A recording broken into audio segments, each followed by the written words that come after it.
show you what's happening here. Here as activists, we can understand how this growth occurs, and we can understand the process by which a movement gains support, and we can use it to our advantage. This is about applying the scientific method. If we're looking at gaining critical mass, this is what we need to focus on. Please, one.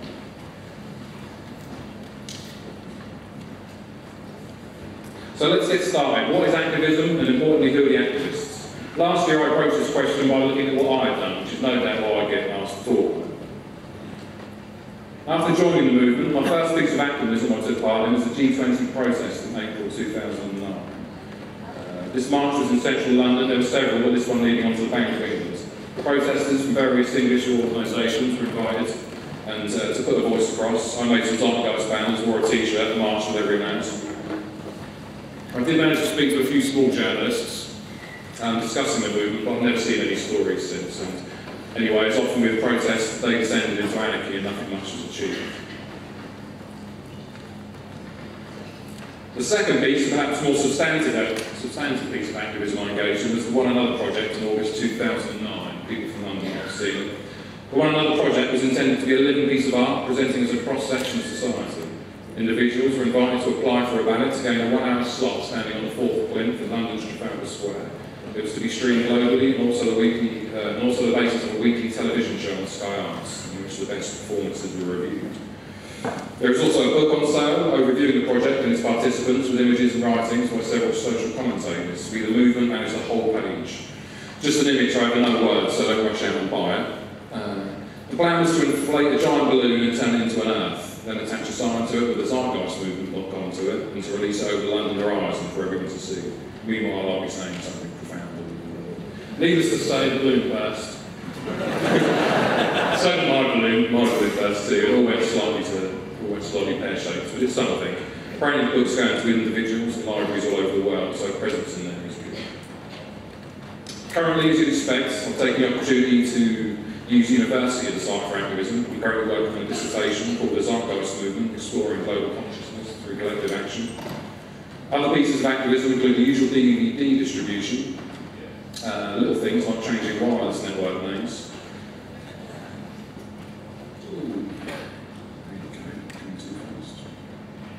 And importantly, talking to people every day, connecting with people in any way possible, individuals or groups like yourselves.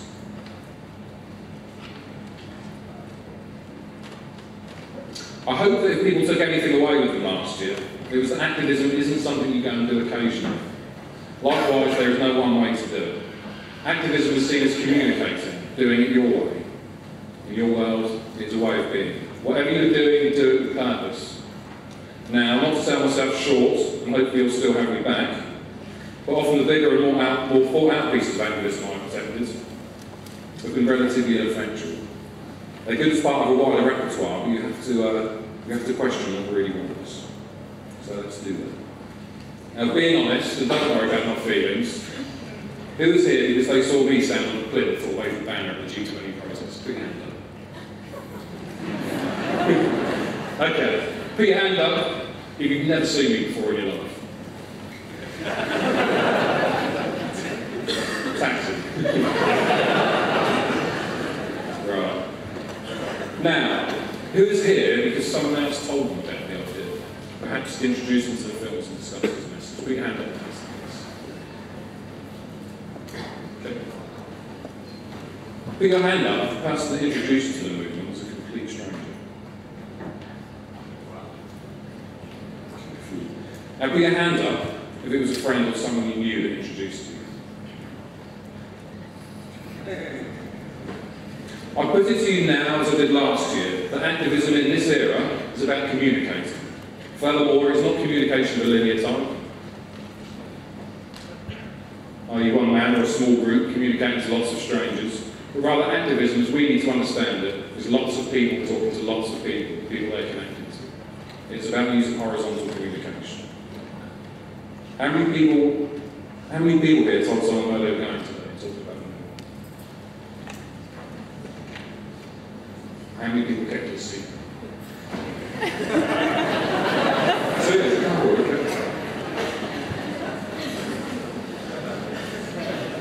For me, this is activism. It's reaching out to people in your life. Activism isn't a single vision. I Our goal isn't achieved through single interactions or demonstrations.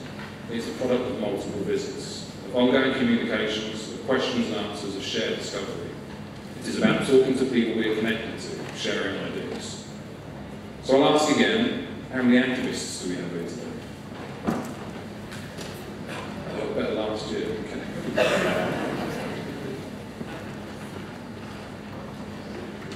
So if we look again at this growth, we can start to draw some conclusions. The first thing that explains this growth is you lot.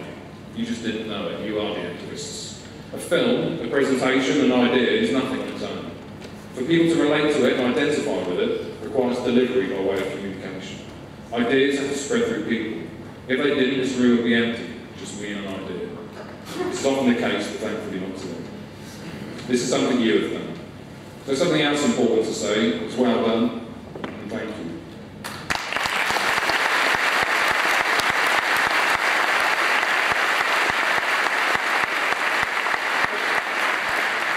But keep it up. The only way we have as a movement, the only influence, so to speak, is you. As Peter said in a recent interview, the movement is becoming an amalgam of different circumstances, where the ideas permeate the culture at multiple levels.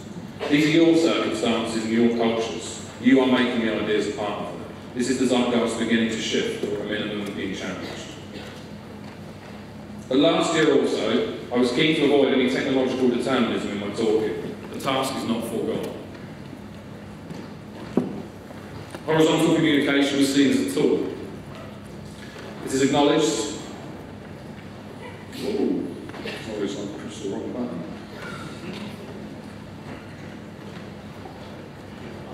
It is acknowledged with tools such as the internet that we can now communicate across any space or time pretty much instantaneously. People are watching this all over the world.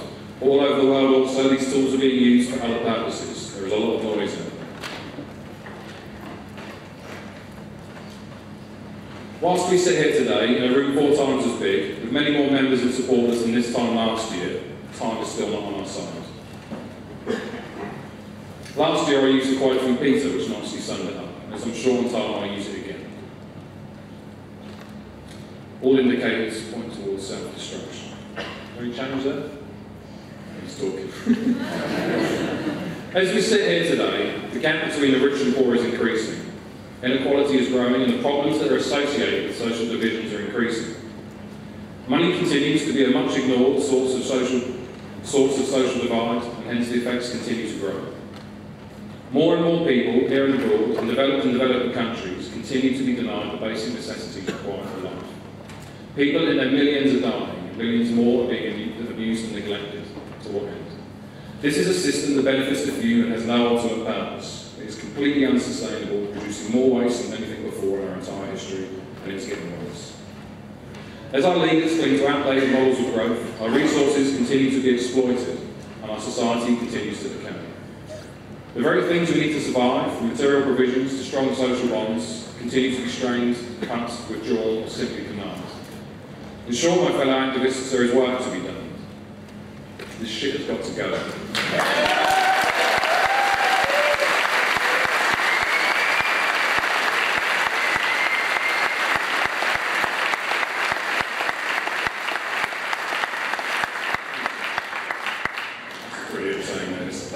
So what new can I tell you? How can I further explain this growth?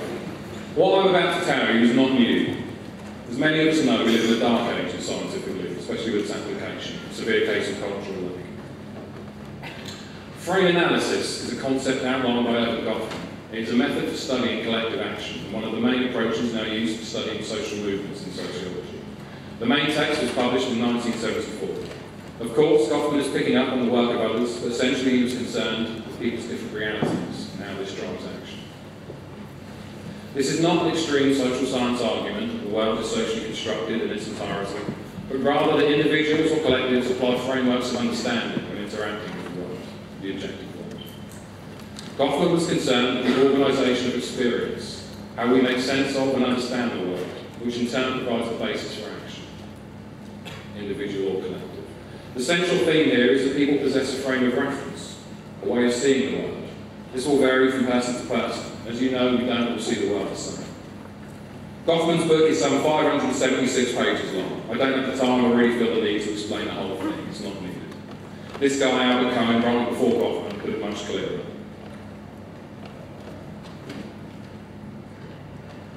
Our beliefs, there we go.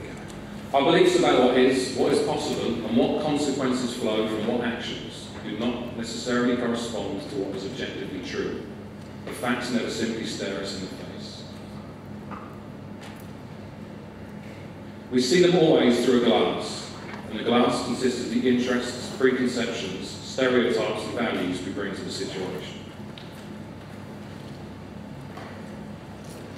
This glass is our frame of reference. We don't see the world with our eyes, we see it with our minds. Perhaps an oversimplification, but it makes the point. You can see the picture. Perhaps looking through a window or a box works better for you. Sometimes I find it quite useful to view it as an operating system. Together with your hardware, it enables you to interact with the world. As Cohen highlights, your window, box, mind, glasses, whatever, consists of several key elements. We're going to briefly focus on two. Values and beliefs.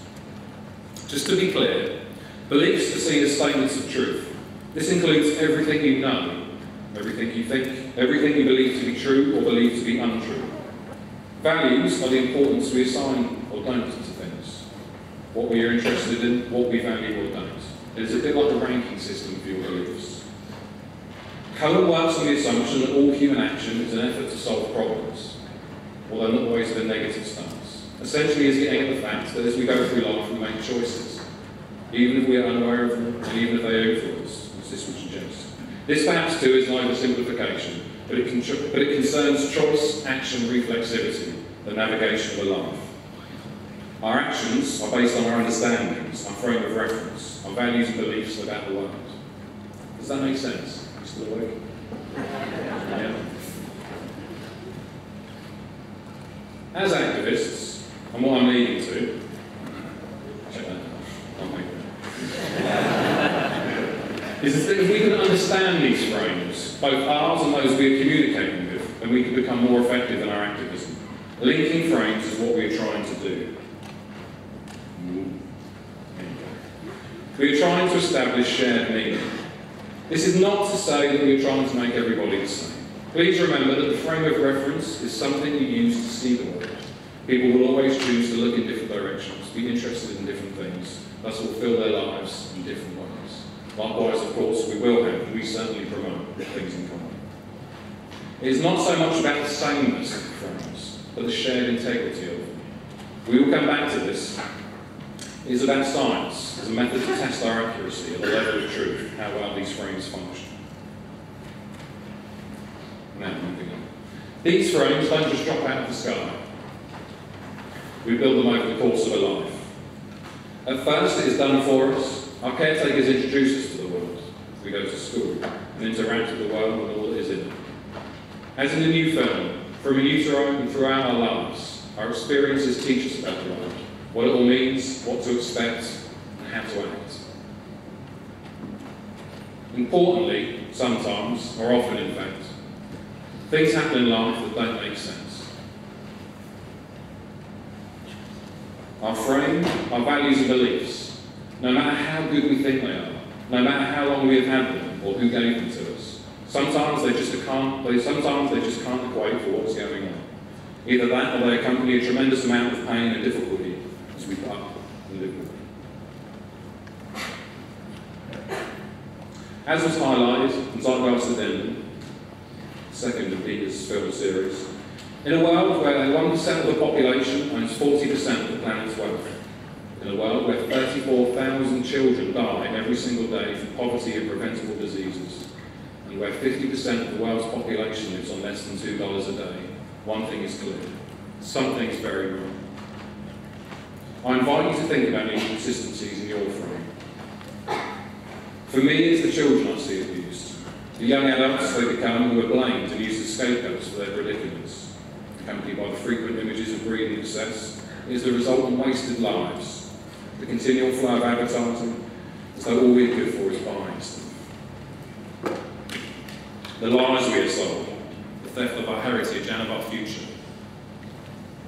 From here, we can identify what is seen as a tension of frame. Our values and beliefs aren't pairing well with what we experience in the world. For most of us, we value human life and the right to a decent one. Our beliefs, however, what we know to be true, are that these values simply aren't met, let alone pursued with any vigour. People are needlessly dying, and all lives are feeling strained. Likewise, people who value and pursue money are beginning to see that it does not function as was once told. That is, its continual pursuit is the cause of much divide. Our belief that it will bring us happiness and that money is the access route to a certain quality of life just isn't so for the minority. Of course, some people's belief systems do not require that they make sense in a rational way, hence their frame of reference just continues on as usual. These are self-referential belief systems, people are being taught to themselves, so to speak. But for a lot of people now, especially in a world with so much interconnection, difference and ambiguity, people are looking for answers to the questions they have. Minds are opening all over the world. As activists, we have to use this. When our frame of reference doesn't provide answers for what is actually happening, a change in frame is sought. People start asking questions, they start searching. Is anybody here today as a result of seeking answers? Because something in your frame of reference didn't add up. Your experience of the world, what you were being told and what you thought you knew, didn't add up to what you experienced or saw happen. So it's a long question.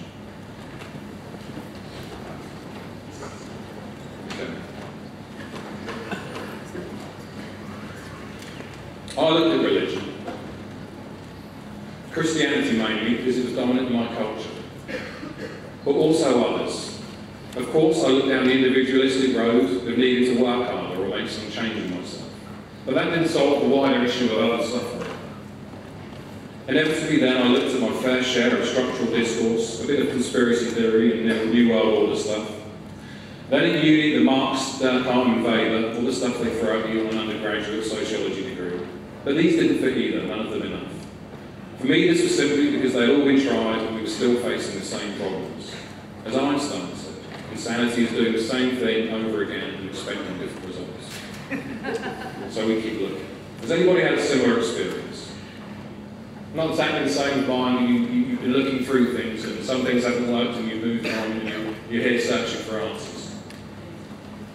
Quite a few.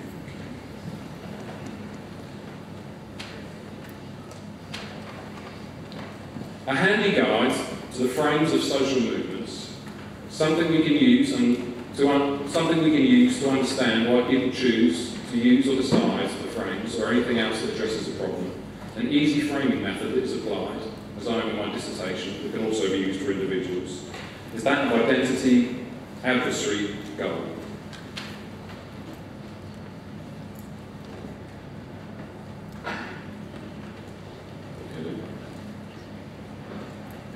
Identity is simply the identification of a problem. Adversary is who or what they see as causing the problem. And goal is clearly what they feel needs to be done.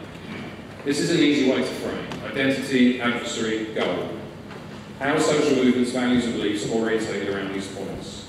Also, as individuals, we can see how we find our frames aligning with that of the movements. Do we agree with their synopsis of identity, adversary, goal? Or just our identity, or the problem we identify with, in a nutshell, is that people are divided from each other and the planet. Our adversary, the main and as yet unchallenged source of divide is the money market paradigm. And our solution is 10 points. Another one? Resource-based economy. So how many people here identify with all three?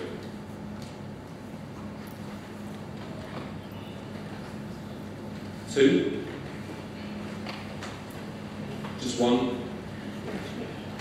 Okay, so some of you identify with none. That's interesting. How many does it take to get people on board, I wonder? Does it take all three? Now, looking at these individually, we can see how we relate to some of these, but also importantly, that if all three don't add up, they don't provide a working solution. The search continues. A bit like a relationship, maybe, any relationship. If there is something we like, perhaps we flirt with the idea for a while. Maybe we spend some time with it. But ultimately, if it's not right, we move on and keep looking. As I said, I explored religion, and there are some wonderful notions in all of them concerning how we should treat each other. Some of the goals are great, not killing and treating each other well, but besides not sticking to them, the bigger picture didn't add up for me. Last year, I flagged up some research put forward by the Equality Trust. The book The Spirit Level really hit home for me. Using scientific data, they showed exactly what money does by way of causing divide, especially if growth is pursued and divides are increased. As I read the book, I found myself agreeing with most of it. Identity and parts of adversary were good. But then when it came to the goal, what should be done about it, something didn't add up. It was nonsense. After identifying money as a source of divide, as a cause of much ill health, both between countries and within them, they then suggest ways to try and make money work. For me, it didn't connect. Like last year, this was seen as trying to make racism work, or poverty. I don't know why, but to me there was still something wrong with this picture.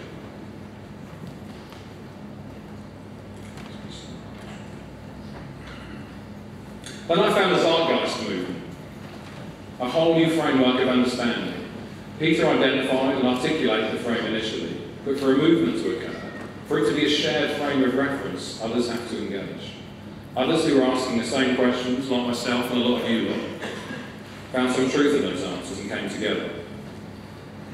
The Zeitgeist movement is linking identity, adversary and goal together in a way that creates a new master frame.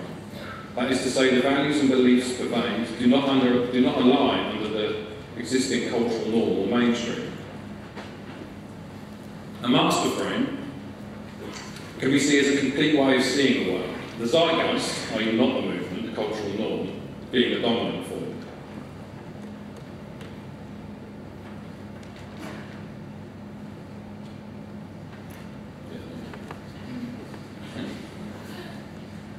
We are not single-issue activists. We are not a single-issue activist cause that sits within the existing dominant collective frame of reference. It is primarily the creation of a new master frame, albeit only shared by a minority. Since I've joined the movement, I've seen my whole world change. My entire understanding of what is wrong with the world and what needs to be done has changed. Finding out how money works, where it really came from, who's printing it, who's controlling it, just how much it divides us, were at first new territory. It was the elephant in the room, but something my existing frame had not enabled me to see. Only by having an open mind can we move to something new. An open mind enables learning, and importantly, real growth. By being here, primarily, you are engaging in a new frame of reference, a new way of understanding the world.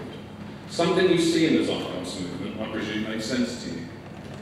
Not all of it, perhaps. Of course you have questions and reservations, I do still. But here that's a good thing, and to an extent it proves the point. You are here seeking a new frame of reference, or a new understanding to the questions you have. Something is connecting with you, giving you some answers. Maybe not all, but some. Put your hand up if this is the case.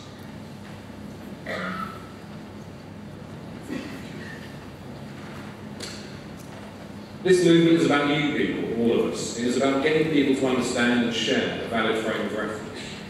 The Zeitgeist movement, besides being a name, is something that occurs. It is about the spread of an idea through you and everyone to eventually take its place in the dominant culture of the time.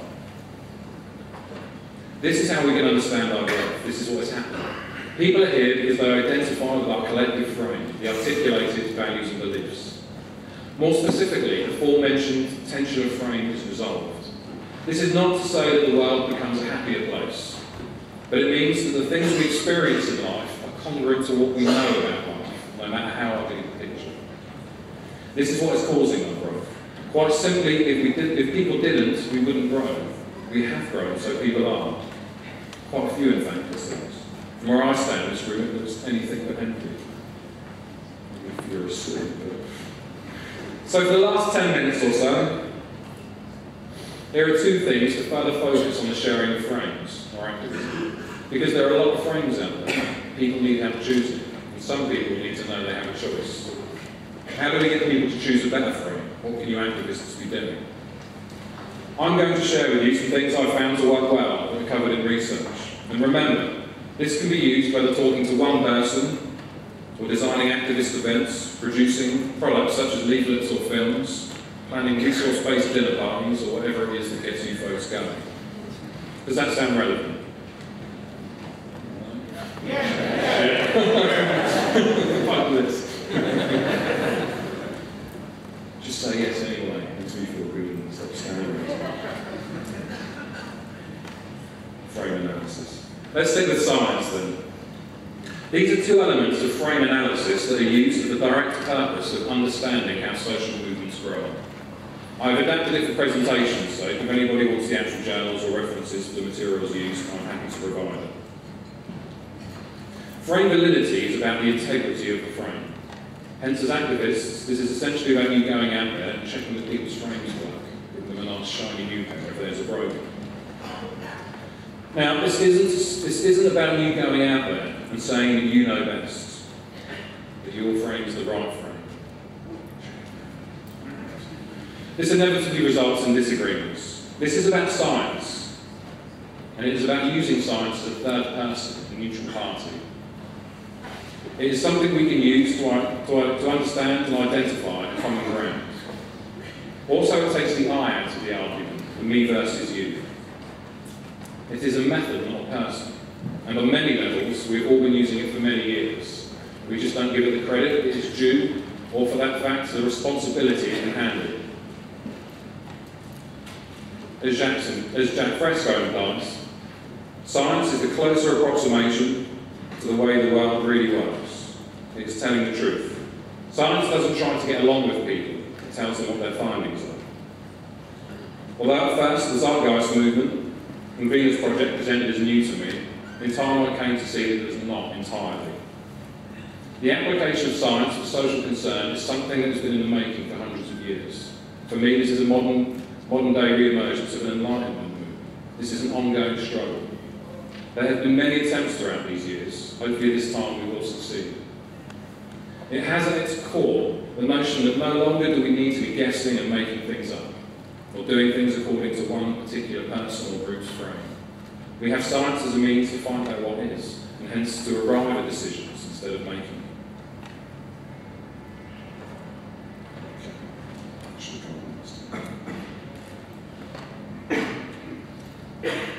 Today, we must renew the tradition that emerged in the 19th century in the scientific field, says Bourdieu, which refuses to leave the world to the blind forces of economics and seeks to extend to the entire social world the values of the scientific universe. Bourdieu is talking about monetary economics here, for him in particular neoliberal forms. Of course, Bourdieu doesn't extend to the removal of money as a root cause, but he does make some good points. Wilkinson refers to him heavily in the spirit. He also highlights something that needs to occur in order for social movements to really have an impact. Remembering the initial notion of collective action and frames being a means to organise collective experience. Bourdieu speaks of releasing the energy stored within the scientific city. By this he means science is held behind closed doors. It is restricted in its application, drawn on by politicians when it suits them, ignored when it does not. This is true of all self-referential belief systems. This containment needs to stop. As a species, we are denying ourselves the full support of our closest ally, science.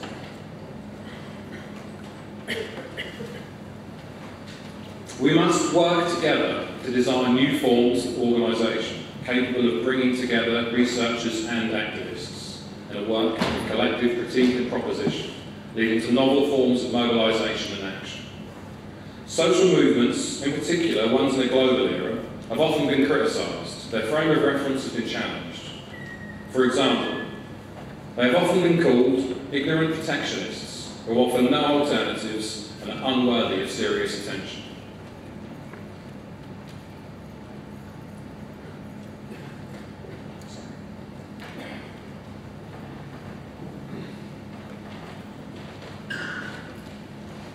Remember, identity, adversary, goal. Movements have often been seen to lack any viable goal or alternative, in addition to subjective definitions of a problem. This is not the case with us, nor must it be able to. As activists, we need to combine our principles and actions with research. the use of evidence. This is about protest adopting a valid frame with regards to an identity adversary goal. Again, this is what is causing our growth. It must be a frame that can be challenged, tested for falsification and hence for validity. Falsification just means that other people must be able to conduct the same tests and get the same results. They cannot exist only in the individual's experience. Likewise, something that was once seen to have been proved must stand the test of time. They've surpassed the goes. As activists, we are seeking to challenge what people believe. In no way do we seek to make everyone the same, but science, as a method, is a way to make sure that what people see, what they believe, and how we collectively organise ourselves is based on what we know, not what we think we know. We can test frames in many ways. When we think about our approach in activism, we need to think about how we can challenge people's values and beliefs. We can ask questions that are designed to highlight flaws, cracks and gaps in the existing frame. For me, I often find myself asking people, where does money come from? How come some have so much and others have so little? Do they really work that much harder? Who is the Bank of England? What the finances actually produced is of value. Why so much money spent on wars when it could easily solve all material problems on Earth? It is about taking people to the edge of their frame, about getting them to think outside of the box, to see things that their frame doesn't normally enable them to see, prompt questions that they wouldn't normally ask. On our side is the fact that the world is going to shit. Not that this is a good thing, but as we discussed earlier, people are beginning to ask questions on their own. But also we can help facilitate these questions. As I said, we don't have much time. But nonetheless, once an established world system begins to decompose, social instability moves with chaotic effect. Questions of who we are come to the fore.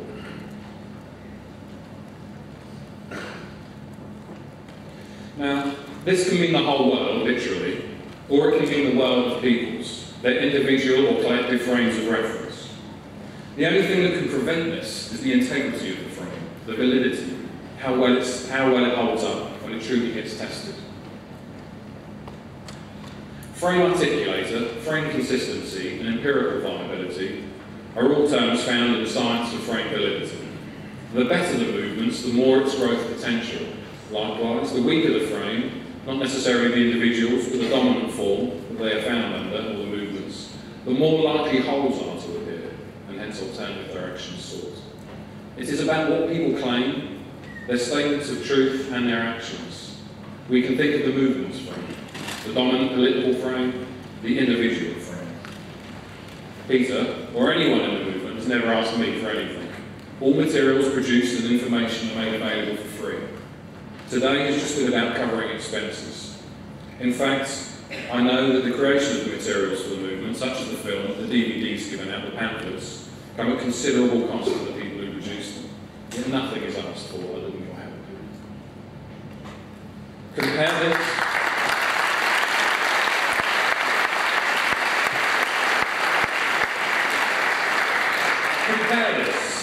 Compare this with other frame articulators who ask, who take so much, yet what is given in return?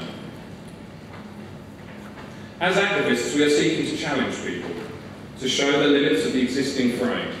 We are looking to expose weaknesses in the dominant frame of the time, the zeitgeist. We are looking to raise questions about what is possible, I mean really possible. We are looking to promote science as a way to discover this. Okay, let's move on, number 2, and talk about frame bridging.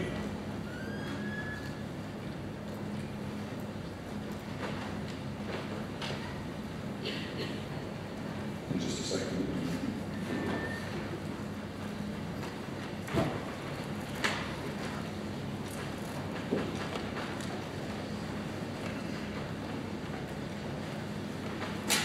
Okay. As we discussed earlier, the construction and maintenance of one's frame happens over the course of a life. During this time, often because of our own experiences, we come to find ourselves sympathising with one particular concern or trouble. For me, it was the struggle and disadvantage of the young people growing up in the poorest sections of society, As we go through this exercise, maybe you could just think about yours in that circle. They may be the thing that you sympathise with most in society. For me, initially, working with these young people directly was seen as a solution, to try and help them break out of their predicament. I've worked in many places, but predominantly for a charity that housed young homeless people. We would try and support them, work with them to build their independence, and eventually move them on to somewhere better. This was my frame of reference. That was my understanding of the problem. Remember identity of adversary goal? This was my identification of a problem and my goal, and what I thought should be done. Key elements of frame were missing. Hence, the aforementioned frame tension.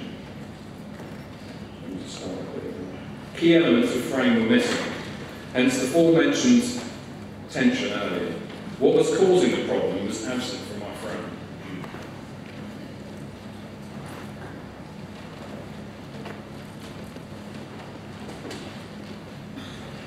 I can talk about my experiences today, because they're truly tragic. But for now, I will have to highlight one thing that I learned. No matter how many homeless young people I truly managed to help, and even admitting it's relatively few, it never seemed to alter the fact that there was always a queue of young, homeless, neglected and often abused children arriving at the door. It became apparent in time that this approach was purely reactive. That is to say, it was doing nothing for the actual cause of the problem. Furthermore, and what became even more apparent, was that not only was it not addressing the cause, but essentially we relied on these young people to operate as a charity, and thus for our jobs too. On the very few occasions we had empty beds, there was no sigh of relief. There was no notion that the problem was getting any better. Instead, we would go looking for homeless people. Each empty bed was lost revenue, and that just didn't work. One young homeless person is worth around 300, I can't say, it's ridiculous. One young homeless person is worth around £300 a week to the business. Needless to say, I don't work there anymore. With hindsight, I can see how my identification of a problem was there to a degree, but the adversary and its goal elements were certainly not aligned. The first point I'm trying to make is that focusing on one trouble or concern and working in a reactive capacity does nothing to solve the actual cause of the problem. The trouble also is that if you spend most of your time here, you don't get to see or change the cause. Again, it's something out of frame, and as before, we continue looking for a real solution or a better frame. But we all know this, right? Zeitgeist 101, systems theory. What this does show us, though, and the second point then, is that multiple individual concerns can still be linked to a singular root cause. The root cause is something which can be shared. It is the common ground we are searching for.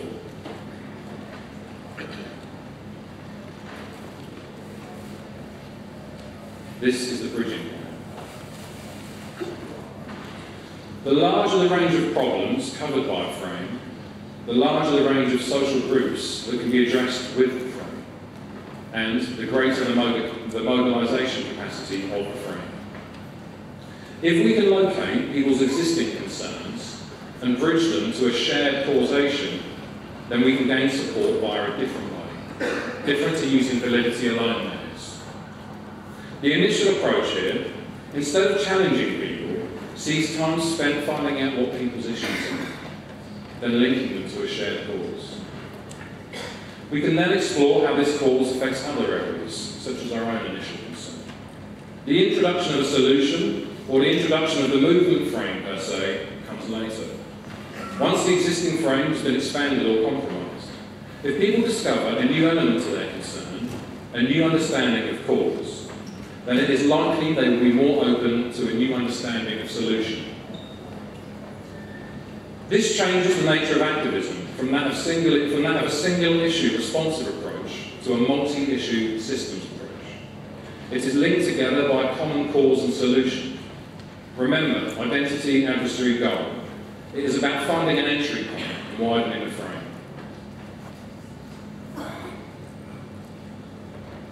I now find myself not solely concerned for young homeless people, but for anyone that suffers as a result of the same cause. We are multi-issue activists, and the goal here is to link things together, building bridges to the minds of all the peoples. This is utilising systems theory and activism. It is linking the wider understanding, not just focusing on what is impulsive, obvious or right in front of you. It is about taking the individual's concern and linking and bridging it from a shared causation to the wider issue.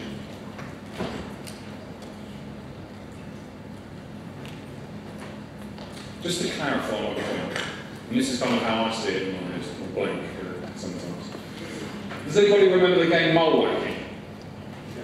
Anyone remember that? And they all, here you go, I'll show you a picture. You know, they all pop up and you stand there trying to hit them down. Do you remember that? Yeah. Cool. It's a little bit like this. There are lots of people whacking moles today, as I did in my youth work. People are reacting and they're trying to keep things at bay. With bridging, we're looking to find people who are mole whacking, to empathise with them. Indeed, perhaps tell them about our own irritating mole. But then we seek to find a shared cause, a common enemy. A massive oversimplification, but to be honest, that's how I think about it. The other diagram is a bit complicated. Mole whack or pull the plug. We spend our lives doing something more fulfilling together.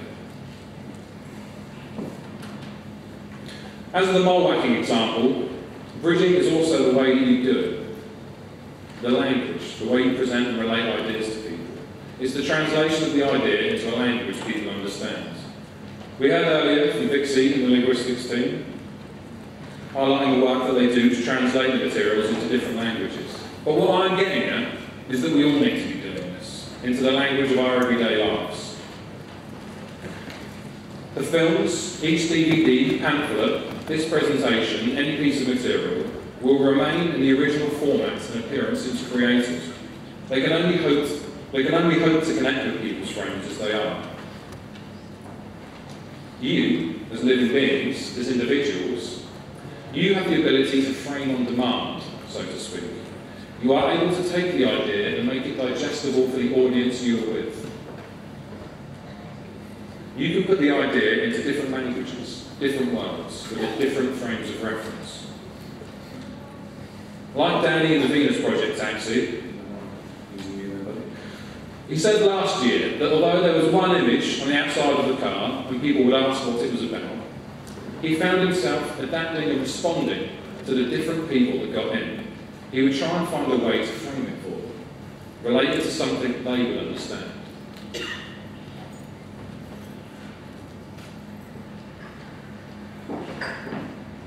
In many areas, we've become dehumanised to the suffering of others. Whilst this is something we are seeking to change, it is nonetheless something we have to work with. Often a good starting point, the initial point from which to bridge, is the suffering of the person you are speaking to, no matter how seemingly trivial or selfish it may appear. As well as finding people's concerns, it is about finding what language people speak and understand. It is about relating the idea to something they already know about, making it relevant to their values and belief, and most importantly, their experience in life. The film for me has much more frame resonance and bridging capacities of its own. The sections on childhood are something which we can all relate to. But one thing people often say to me is that the films are quite intense. They're a bit long. Some have said that the books are a bit complicated. Not me, but people do. I know not everyone likes reading. There is often no one set medium that will appeal to everyone we talk to, and that's something we have to respect and work with. A film or book can only ever take its one form. People can misinterpret them, as we all well know. I just want to make one real brief example using some discourse analysis. I was talking to my cousin Greg, asking if he'd seen a new film yet. And I use this example because this was who introduced me to the movie. But ironically, since hasn't really had anything to do with it himself since. This was via text. I've copied it directly, so if there's any bad language, it's Greg's fault. I said, "Oh, twat, have you seen the new Zuckerberg film yet?"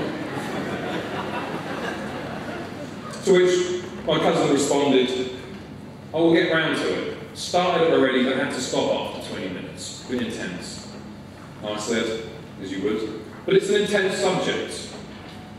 Greg replied, I just think they need to adapt it so that the blokes can understand it. It is an intense subject, but people need to be able to relate to it. I have to stress here that with Plebs, he's talking about himself and certain customers. He's hitting at the notion that for a lot of people, including himself clearly, that the film on its own doesn't hold their attention. Someone asked a question about this yesterday in the Q&A. There's an example with my cousin. We can see two things. For him, the concept, the idea, hasn't been made directly relevant to his life. His lack of urgency when he says, we'll get round to it, denotes that value-wise it's not a priority. Also, the format, described as a bit intense, shows that for him, a different language is required. Clearly more work is required there. He did do a political degree, so he's not the sharpest tool in the show. But he is watching this, so...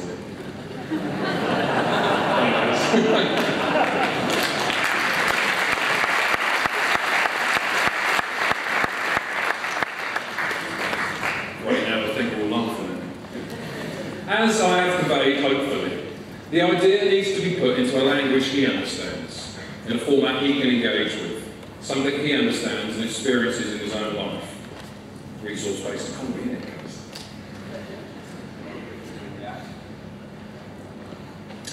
As bridging activists, we have to become the mass translators, the mass frame articulators, finding people's concerns, identifying, sharing, and then working to find common goals.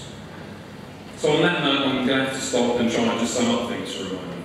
If people want me to produce anything more, just let me know and I'll make some videos of my own. So to summarise, let's try and highlight what to do now. First, remember, we are all active. Okay, first, remember, just to run through it, that we are all activists. Whatever you do, do it with purpose. There was a question asked yesterday, and it was quite a good one, and it just said that they were too busy, they had a job and kids and whatnot, and they didn't have time to do activism. What I'm trying to get in there is you don't have to go and do something separate. Whatever it is that you do anyway as part of your life, just do it with purpose. Do it with the purpose of conveying this idea to other people, whether that's people that you spend at work or children that you spend time with. I don't really know what happens in your lives, but just work it into whatever you're doing already.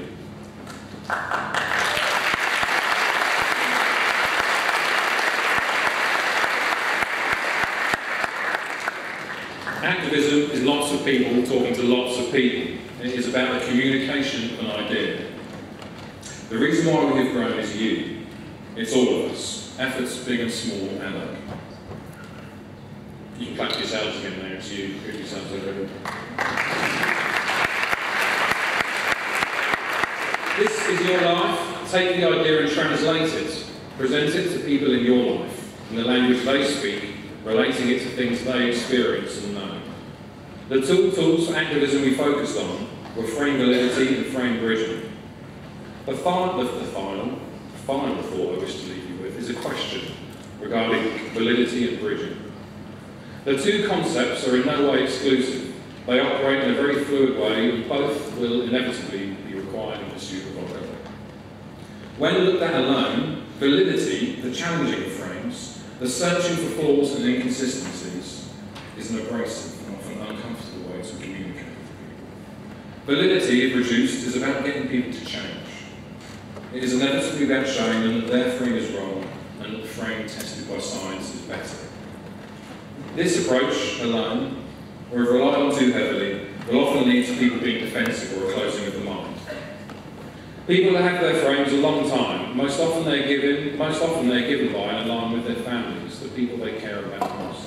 People will defend this no matter what the evidence says. Frame bridging, on the other hand, is about looking for things we have in common.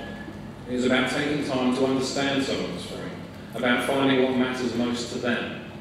Then it is about finding what we can do to help each other.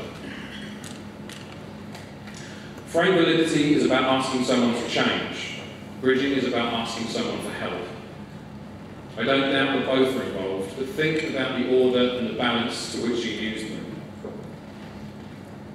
People's frames are precious to you. Indeed, they are their very worlds, as are yours for you. As activists, we cannot just run out and seek to tear people's existing worlds away, replacing it with something we see as better.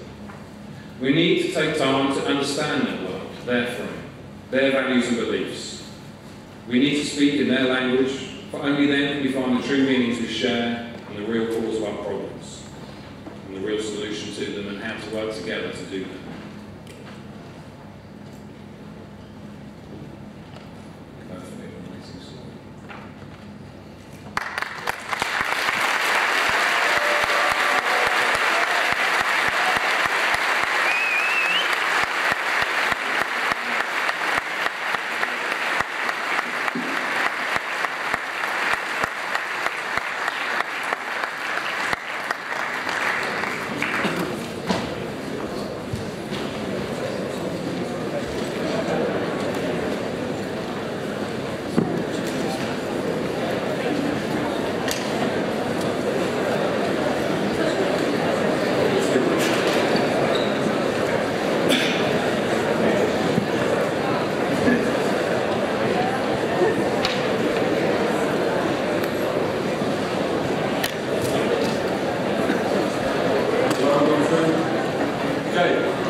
Jimmy's going to do 18 minutes, yeah, he's promised me, and then we're going to go into Ben for the last bit.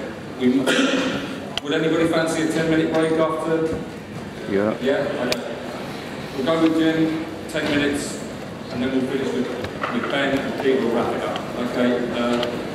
So Jim Phillips talking about the education program.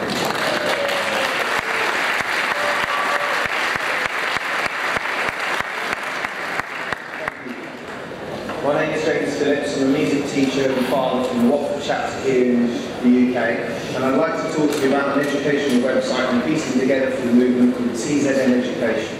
The purpose of this site is twofold. Firstly, I want to present existing studies that validate the educational proposals put forward by the Venus Project. And secondly, is to collaborate with and help movement members to communicate these ideas with young people currently in mainstream education, to help them to start to think differently about learning and the world in which they live, by presenting the educational notions proposed in the resource-based economy. The tenets of the resource-based economy are wide-ranging, of course, but for me they rest on two very firm footings. They are the physical sciences and the humane application of them to the social design holistically. It's clear that a productive and relevant education for all with regards to these areas would be essential for such a society to function properly. Unfortunately, I know from working in schools that we are a long way from a productive and relevant education with regards to our species' sustainability on this planet right now. The reason for this is simple. Education reflects culture, and culture reflects education. For just a cursory glance at human beings' conduct on this planet would surely seem enough to realise that both education and society as a whole need to undergo a significant change in values if we are to move into any sort of sustainable social structure. So how do education and culture reflect each other exactly? The main incentive system in the world today is money, which basically equals competition for profit. This was, of course, an excellent idea when we had a true scarcity of much-needed resources for our survival. However, this does not need to be the case anymore, as we now have the technology to not only sustainably produce long-lasting goods in a relative abundance for all the Earth's people, but we can do so with little or no physical human labour at all and with a far greater level of efficiency.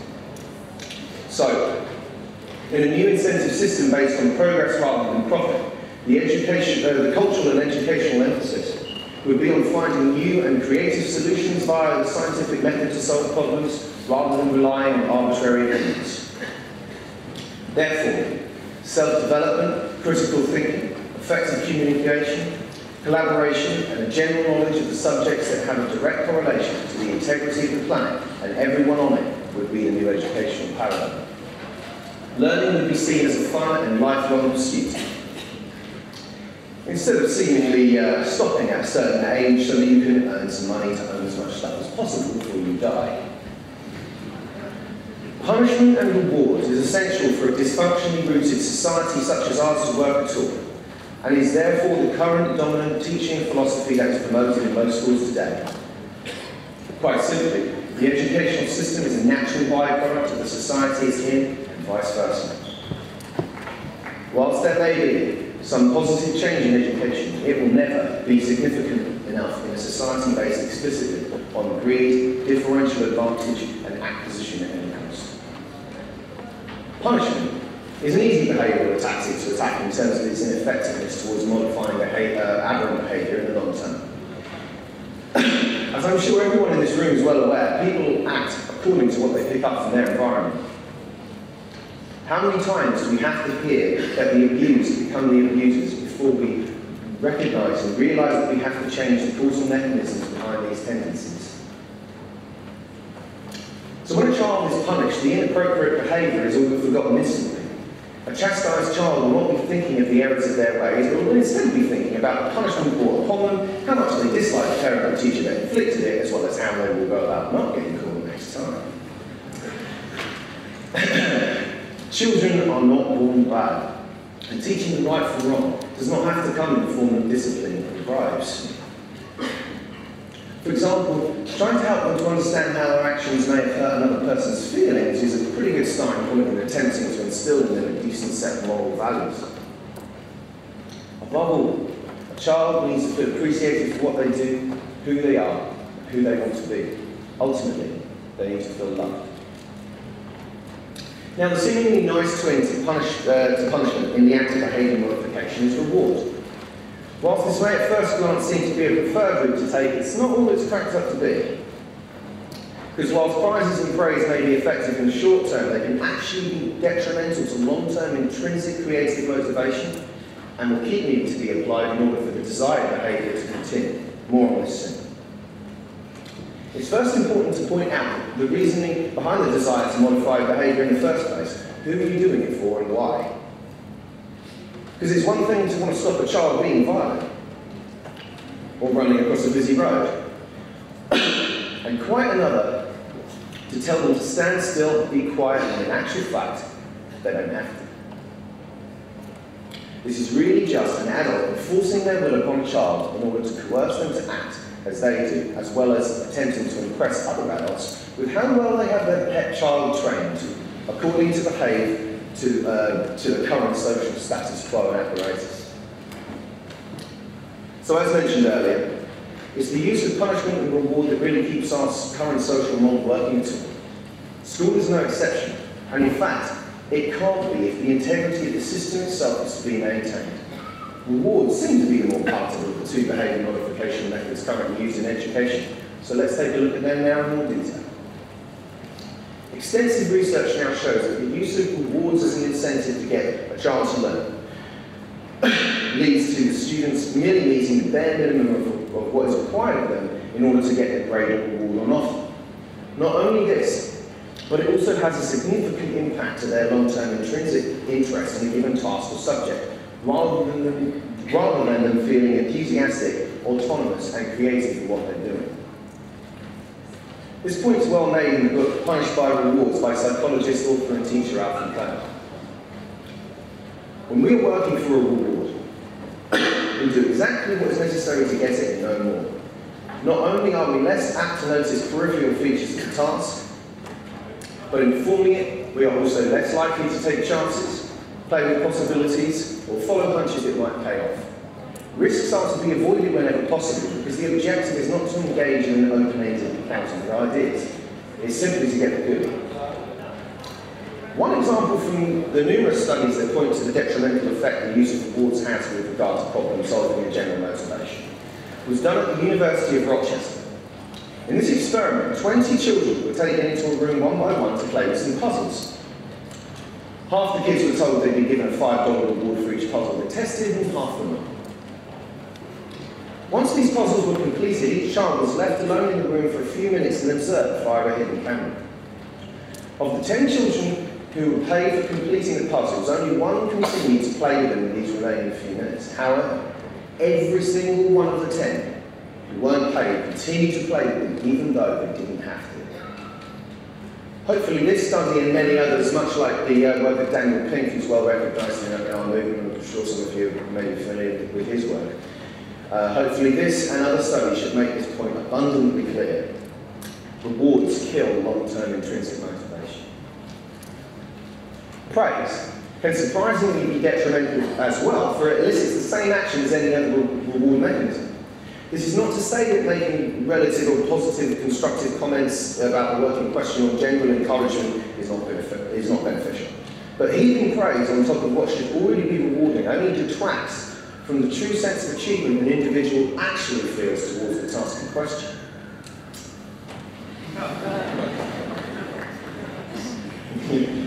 The student then also starts to become dependent on praise from an authoritarian figure in order to feel motivated to apply themselves to future tasks.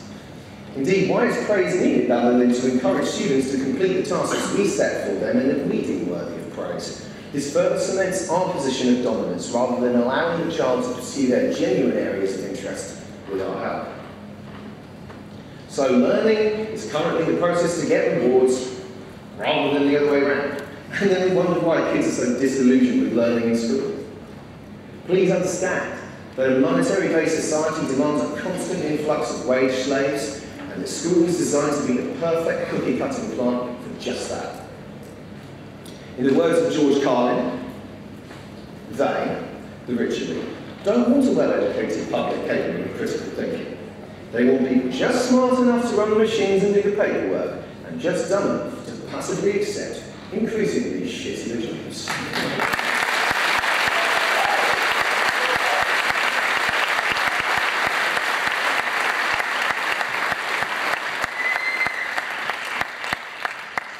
This is what our system produces. Competitive, manipulative gaming strategies as a mode of survival. Then, in the same breath, you try to teach sharp kids to be nice and share. And we wonder why an ever-increasing amount of them are on or go on to being on antidepressants later on in life. Could it have anything to do with the fact that adults do the exact opposite of what they teach their own kids to do in their own day-to-day lives? So when a child, and you might have done this, I know I did, and that's why I had a very turbulent school career. So when a child in school asks the teacher, why do I need to learn this, or how will I need this later on in life? The teacher replies, of course you need it, or because you have to. This masks the fact that the real answer is, in a streamlined job market, you probably won't. However, school is largely a test of good character with regards to completing tasks, whether relevant or not, on time and to the required standard. This means that you will be a good worker in the marketplace, as you will not question the merits of the task in hand, and will instead make sure you do what you are told, when you are told to do it, to the best of your ability, even if you hate the task in question. There's another word for that, it's called slavery. Thought they abolished that.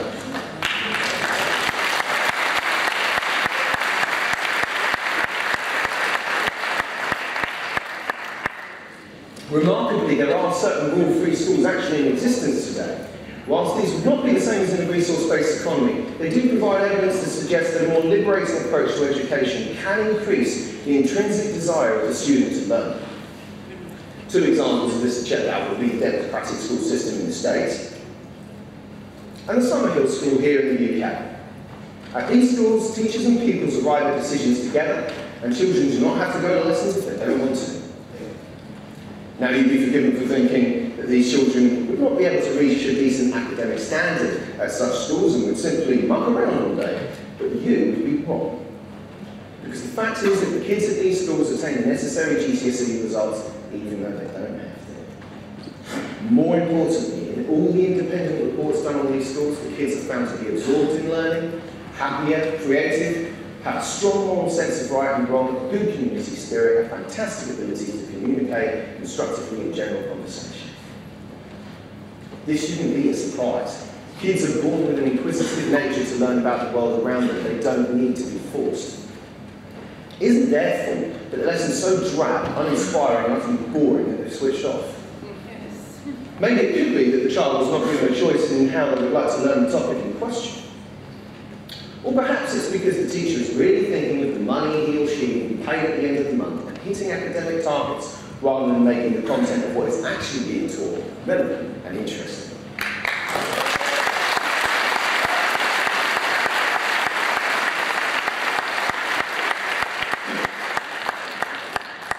So because of this ill-informed judgment that kids do not want to learn, we've decided to turn to using extrinsic motivators in an attempt to incentivise them, which actually ends up making the problem you're trying to solve even worse. Therefore, I have a collection of activities and presentations at the site that members themselves can take into their local schools to start informing the adults of tomorrow about the ideas behind a resource-based economy, so we can start to help to show them that learning should be cherished and never assured.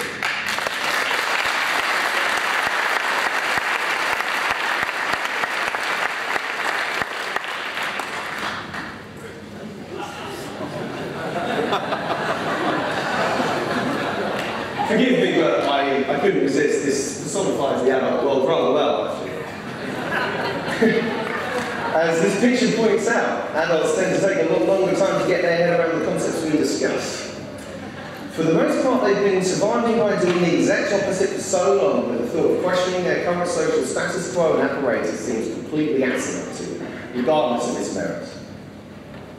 Kids, on the other hand, have not been fully indoctrinated into this system as yet, and are therefore still able to grasp the incredibly simple notions proposed by the Green's project. This is why those of us that can should start to focus our attentions on informing the youth of our communities in this new direction in fun and engaging ways.